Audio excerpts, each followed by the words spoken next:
Hey everybody, welcome back to my channel. Thank you so much for joining me. Today I want to talk about ranks in Starfleet. So I am a huge nerd for Star Trek. I have been since I was a kid. Um, and part of my nerddom, I'm fascinated with all kinds of things within Star Trek, within Starfleet, more than just the stories and the messages and things like that, like most Trekkies are, I think.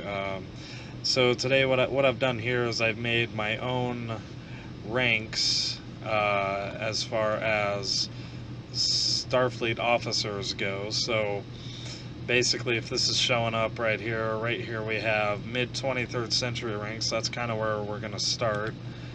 Um, So yeah, I apologize for the crudeness of this. If you find it crude, I'm very sorry. I'm not a super genius when it comes to computers, so unfortunately I gotta work with what I got, but I am still fascinated enough to go as far as doing this. So basically, mid 23rd century ranks here. These are the ranks that we would have seen in Star Trek: The Original Series. So we had ensign, which had no stripe, no insignia, and the insignias, as opposed to 23rd century or later 23rd century insignias, they had actual insignias, and they didn't have stripes, but I went ahead and made stripes for those insignias. But we're gonna do, we're gonna do mid 23rd century for right now. So we got lieutenant junior grade, which was half a stripe, or a dotted stripe, or broken stripe, whatever you want to call it. We're going to call it broken stripe for the purposes of this video. Um, and then we had lieutenant, which was a solid stripe, a single solid stripe. Lieutenant commander was a single solid stripe plus a broken stripe. And commander was two solid stripes, and captain was two solid stripes with a broken stripe in the middle, in between the two solid stripes. Um, Now this next rank is where I'm kind of breaking with what we saw on screen. The rank after that, I believe, was fleet captain. Now we do hear about the rank of fleet captain. We hear that Christopher Pike was promoted to the rank of fleet captain in the episode Menagerie. I believe it was in the first season of the original series. But we never see the insignia, or at least I don't believe we see the insignia. So I think it's reasonable to conclude that the insignia was three solid stripes, as opposed to, the two solid stripes with a broken stripe in the middle, as we saw in Kirk on his sleeve. And that's another thing too. If you weren't aware, look at the gold stripes on the sleeves of each of them. You'll notice the solid stripes were wavy. I don't have my stripes wavy here, and the reason for that is uh, I just didn't put that much time into it. Uh, Largely because I just didn't really have the time to do it. So I apologize for that. Again, if this video is crude, I apologize, but I just do the best I can to create what I love. So anyway, moving on, we have a fleet captain here with three solid stripes, and then we have grand captain, which is four solid stripes. Now this is a rank I completely made up on my own, which we're going to see a lot of that in this video and in coming videos. The reason why I made this up is because I believe personally that the size of a navy, which Starfleet is a spacefaring navy, basically the size of it is going to be so like the United States Navy is about 300 ships. It's over 300 ships. Not all of them are warships. Only about 280 are warships, I think. But there's about 100 other ships, non-combat ships, and there's about 24 or so, or maybe just a dozen naval bases outside of the United States. So it's a pretty large navy. It's a navy that spans the globe. Starfleet, however, is a massive fleet. There's thousands of ships, not hundreds of ships. There's thousands of ships, and the reason why I say there's thousands of ships is because if you look at the registry numbers, the Enterprise is 1701. That's a hull number. Uh, these ships those are not random numbers. What that means, if it's a registry number, then that means that that is the 1,701st ship in the fleet. It's very similar to the registry numbers that the U.S. Navy uses, except Starfleet numbers all their ships as a whole. They don't just rank them in subclasses. They rank them, all of them, all the ships as a whole. Whereas opposed to the Navy, the U.S. Navy, its carriers, they number them.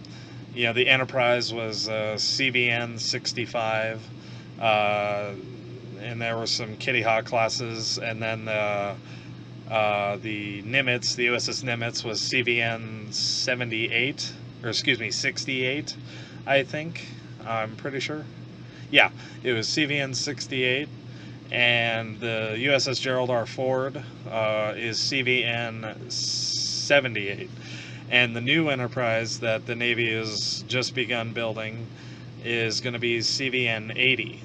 So because it's the 80th carrier that the Navy has ever built. They do the same for their destroyers, their battleships, which they don't build battleships anymore, but they also have cruisers, submarines. But the Navy, but Starfleet numbers all of it's the NCC number that all of them have, and they're numbered by the ranking that they come.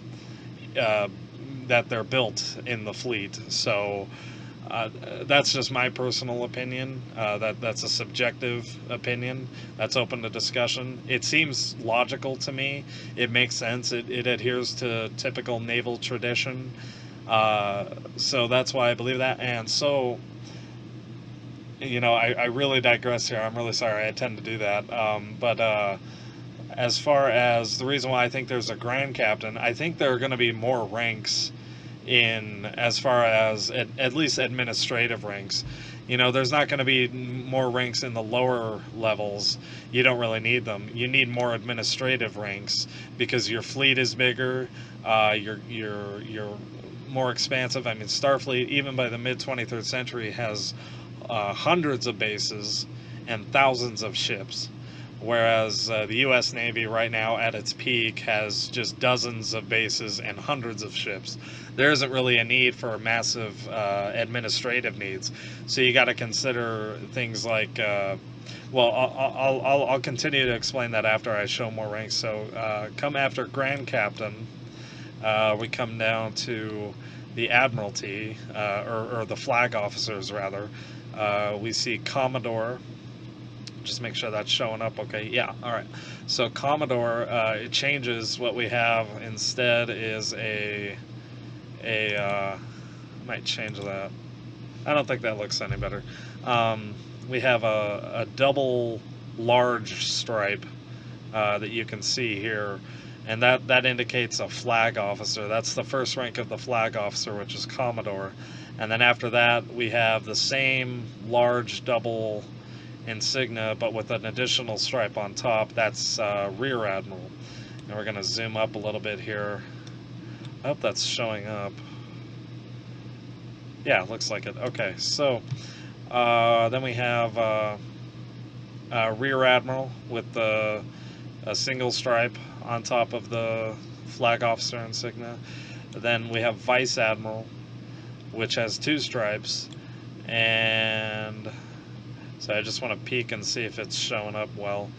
And then over here we have just plain Admiral, which has three stripes. I got to scroll up a little bit so you guys can see it. It has three stripes. Might get a little confusing. Three stripes on top of the thing there. And the rank after that is Fleet Admiral, which has the same 3 stripes at the top, but I added another additional stripe below that. So that's the Fleet Admiral. Now, because of administrative needs, I did add one more Admiral rank. That's Grand Admiral. That is the highest rank you can achieve in mid-23rd century Starfleet. I am going to say that as Starfleet expands, or excuse me, as the Federation expands, so does Starfleet. They get more ships, thousands and thousands more. You know, and on top of that, you know, personnel expands, so you need more administrative ranks, because it's not just, you know, lower, mid, upper. Now you have a couple in the lower, a couple in the mid, a couple in the upper, and by that I mean, you know, you have your sectors in Starfleet. You have a commander commanding Starfleet ships within that sector. Then you have sector blocks, because you got to understand the Federation spans across thousands of light years. There is hundreds of sectors, and Starfleet operates in all of them with all of their thousands of ships. So, bearing that in mind, you got to have commanders in each sector, which are probably going to be either a Grand Captain that we see here, or maybe a Fleet Captain. Those will be the sector commanders, or maybe a Commodore. And then the commanders of the sector blocks, which will probably be 3 to 5 sectors, will be your rear admirals, or maybe a vice admiral. And then there's probably, I don't have a word for commanders of multiple sector blocks, but those are probably higher ranking admirals, like vice admiral or regular admiral, or even fleet admiral. And then at that point you probably have all of Starfleet territory or Federation territory is split up into 4 or 5 groups, and those are probably commanded by fleet admirals. There's probably only going to be a handful of them. And then on top of all that, you have the Grand Admiral. And that Grand Admiral is the Commander-in-Chief of Starfleet, or the CNC as it's known. So that's pretty much the mid-23rd century ranks. Stay tuned for my next video. I'm planning on doing a late 23rd century ranks to you've already seen them up here. They are different. There's a few new ranks, and I'm anxious to show them to you. But I'll just give a little bit of a tease right now. There's Captain that we're used to, but there's another Captain above that, and you see this insignia. I'm gonna have to zoom out a little bit just so that can show up a little better. There we go. So you see there's Commander, Captain, let me make sure, yep, and then another Captain above that one. As you can see right here, it's different. Let me change something here. Transparent selection, there we go. Well, that'll be, bear with me here, I apologize guys. Okay, so we're gonna, okay, don't do that then. So basically you see that the little prongs or chevrons, I don't know what these are called, these things right here, I don't know exactly what those are called. I've been calling them chevrons. You know, and you'll notice the commander rank doesn't have chevrons. It's only at the captain rank that you get 2 silver chevrons. But this captain rank right here has 2 gold chevrons, which is similar to the admiral rank. But that we're going to save that for the next video, so I hope you guys stay tuned for that. I hope you enjoyed this video. I certainly enjoyed making the video. I certainly enjoyed making these ranks. Something I nerd out about these kinds of things all the time. So yeah, do like, comment, subscribe. Subscribers are really awesome to me. I am humbled by any kind of support like that I can get. On top of that, do like, comment, and I will have more content in the future, so stay tuned, and we'll see you again very soon.